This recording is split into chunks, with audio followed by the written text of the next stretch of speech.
নমস্কার, সুরজিৎ মান্না ক্রিয়েশনস চ্যানেলের পক্ষ থেকে তোমাদের সবাইকে সুস্বাগতম।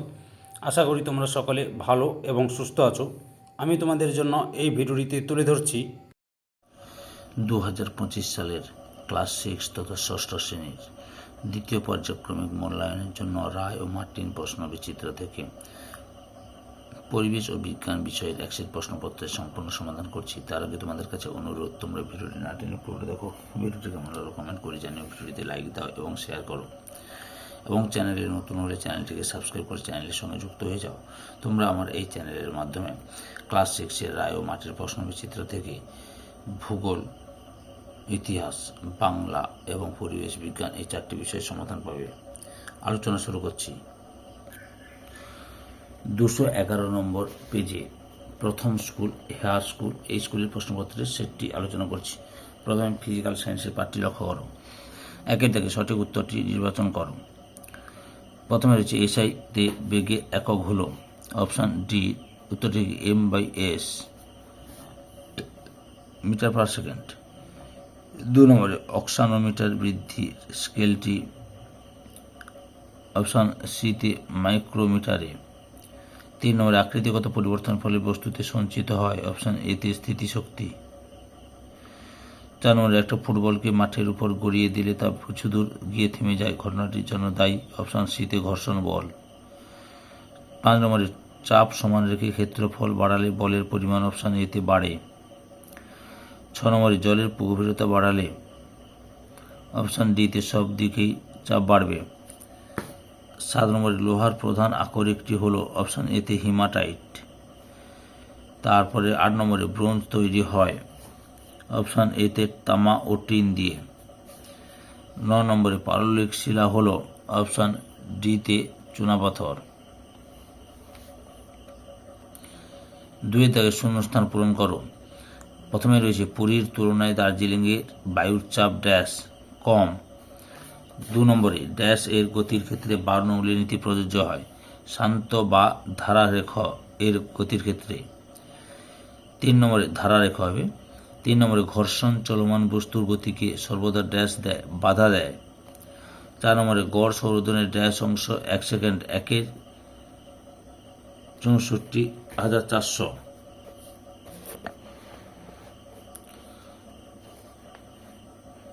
পরের প্রশ্ন 5 নম্বরে ড্যাশ হলো এমন একটি প্রাণী যা খাদ্য শৃঙ্খলের উৎপাদক ছাড়া আর সব স্তরেই থাকতে পারে, মানুষ। 6 নম্বরে রাশির ড্যাশ সমান সংখ্যমান গুণিতক ওই রাশির একক পরিমাপ। 7 নম্বরে এলপিজি এর পুরো নাম হলো ড্যাশ লিকুইফাইড পেট্রোলিয়াম গ্যাস। 3 দাগে ঠিক ভুল নির্বাচন করো। প্রথমে রয়েছে পরিমাপযোগ্য প্রাকৃতিক বিষয়কে বলে ভৌত রাশি, ঠিক। 2 নম্বরে প্রাণীদের বেড়ে ওঠার সময় সব অঙ্গগুলি একই হারে বেড়ে ওঠে, ভুল। 3 নম্বরে সাপ খাদ্য হলেও খাদ্য নয়, ভুল।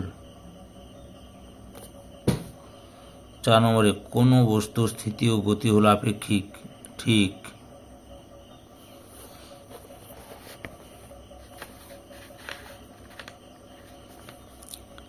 5 নম্বরে তরলের চাপ তার মোট আয়তন ও জলের উপর নির্ভর করে, ভুল।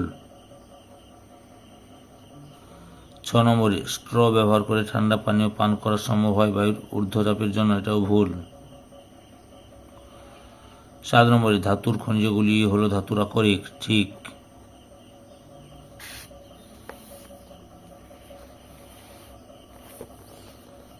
4 দাগে স্তম্ভ মিলিয়ে লেখো বাম স্তম্ভ এবং ডান স্তম্ভ। 1 নম্বরে ওজন, বিতে অভিকর্ষ। 2 নম্বরে চুম্বকের সমমেরু, ডিতে বিকর্ষণ। 3 নম্বরে ছুরির ধারালো অংশ, এফে চাপ বেশি। 4 নম্বরে উটের পা, ইতে চাপ কম। 5 নম্বরে সময়, বিতে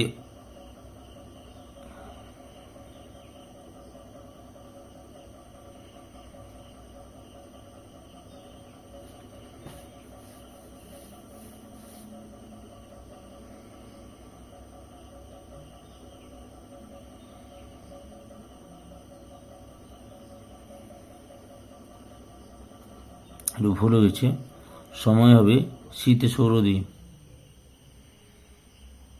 সি হবে, সরি, শীতে সৌরদিন। তারপর সাধারণ তুলনাযন্ত্র এতে গ্রাম।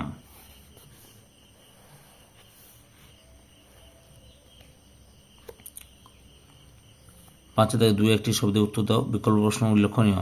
প্রথমে রয়েছে তড়িৎ প্রবাহ মাত্রা একক কি? অ্যাম্পিয়ার। 2 নম্বরে বলের উপরিতলের ক্ষেত্রফল মাপার জন্য কোন রাশির পরিমাপ প্রয়োজন? চাপের প্রয়োজন। অথবাতে কি রয়েছে? অথবাতে রয়েছে ঘড়িতে কাঁটা, ঘন্টার কাঁটা একবার ঘুরে আসতে কত সময় নেয়? 12 ঘন্টা। তারপরে 3 নম্বরে নদীর বাঁধের জলে কোন শক্তি সঞ্চিত থাকে? স্থিতিশক্তি। 4 নম্বরে খাদ্য পিরামিডের কোন স্তরে জীবের সংখ্যা সবচেয়ে বেশি? উৎপাদক স্তরে। অথবাতে রয়েছে কোন প্রক্রিয়ায় শক্তি খাদ্যে আবদ্ধ হয়? সালোক সংশ্লেষ প্রক্রিয়ায়। 4 নম্বরে খাদ্য পিরামিড। আচ্ছা, তারপরে 5 নম্বরে এসআইতে ঘাতের একক কি? না নিউটন। তারপরে 6 নম্বরে আমরা বায়ুচাপ অনুভব করি না কেন? উত্তরটি লক্ষ্য করো। আমরা সাধারণত বায়ুর চাপ অনুভব করি না কারণ আমাদের শরীরের অভ্যন্তরের চাপ বাতাসের বাইরের চাপের সাথে সামঞ্জস্যপূর্ণ থাকে। অথবাতে রয়েছে বিমানের ডানার কোন বৈশিষ্ট্যের জন্য বিমান উপরে ওঠে? রানওয়ে দিয়ে প্রবল বেগে, রানওয়ে এখান থেকে শুরু করবে, সাহায্য করে, এত পর্যন্ত লিখবে। 6 থেকে নিম্নলিখিত প্রশ্নগুলি উত্তর দাও। প্রথমে রয়েছে পাললিক শিলা ও আগ্নেয় শিলার তুলনা করো। লক্ষ্য করো পার্থক্য বা তুলনা। সৃষ্টি, শিলার প্রকৃতি, কাঠিন্য, পরপর লিখে যাবে। জীবাশ্ম স্তর, আয়নক্রিয়ার অস্তিত্ব, ক্ষয়িষ্ণুতা, জল শোষণের ক্ষমতা, খনিজের উপস্থিতি, এতগুলো পার্থক্য তুলে ধরলাম তোমাদের সামনে। তার মধ্যে যে কোনো 2টি বা 3টি লিখে নেবে। ওকে। পরের প্রশ্ন, জীবাশ্ম কীভাবে সৃষ্টি হয়? লক্ষ্য করো এখান থেকে শুরু করবে, পুরো উত্তরটি লিখে যাবে, কিন্তু জীবাশ্ম কীভাবে সৃষ্টি হয় এখান থেকে লেখাটা শুরু করলে আরও ভালো হয়। এখান থেকে দেখে নাও প্রশ্ন উত্তরটি, সঙ্গে উদাহরণ দেবে। ওকে। জীবাশ্ম দেখতে পাওয়া যায়, এত মধ্যে লিখবে। 2 থেকে ফসিল ফুয়েল কাকে বলে? এই যে কয়লা, পেট্রোলিয়াম, কয়লা এখান থেকে লিখে ফসিল ফুয়েল বলে, এত মধ্যে লিখবে। জীবাশ্ম জ্বালানি বা ফসিল ফুয়েল।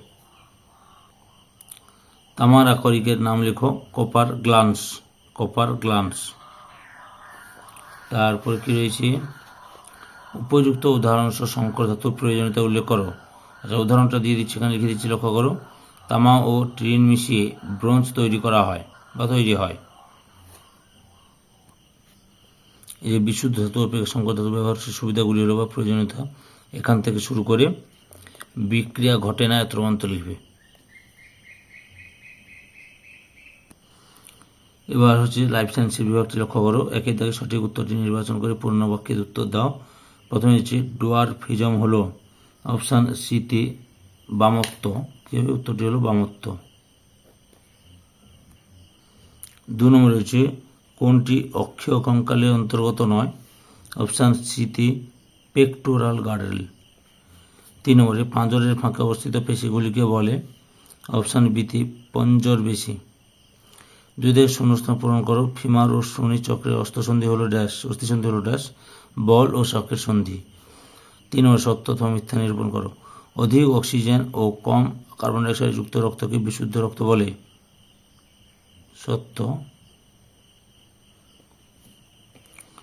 4 থেকে নিম্নলিখিত প্রশ্নগুলির উত্তর দাও।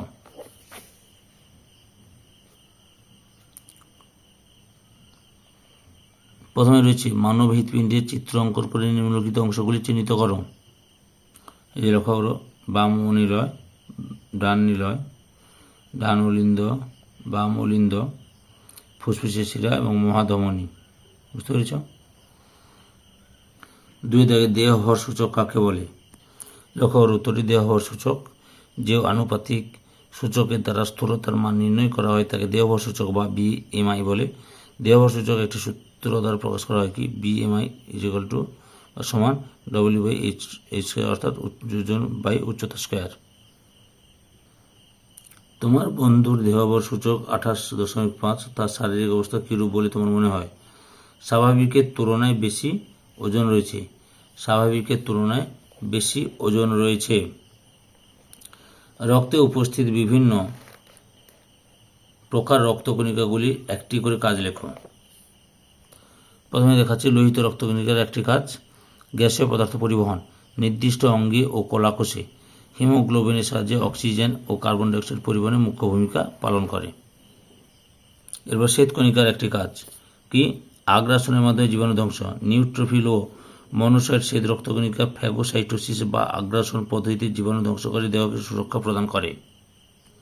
অনুচক্রিকার একটি কাজ শরীরের কোথাও কেটে গেলে রক্তক্ষরণের সময় অনুচক্রিকা ভেঙে গিয়ে থ্রম্বোপ্লাস্টিন নামক এক প্রকার তঞ্চনকারী পদার্থ উৎপন্ন করে, যা রক্ত জমাট বাঁধতে বা রক্ত তঞ্চনে সাহায্য করে। এর ফলে দেহে অতিরিক্ত রক্তপাত বন্ধ হয়। সম্পূর্ণ ভিডিওটি দেখে আমার চ্যানেলের পাশে থাকার জন্য তোমাদের সবাইকে অসংখ্য অসংখ্য ধন্যবাদ।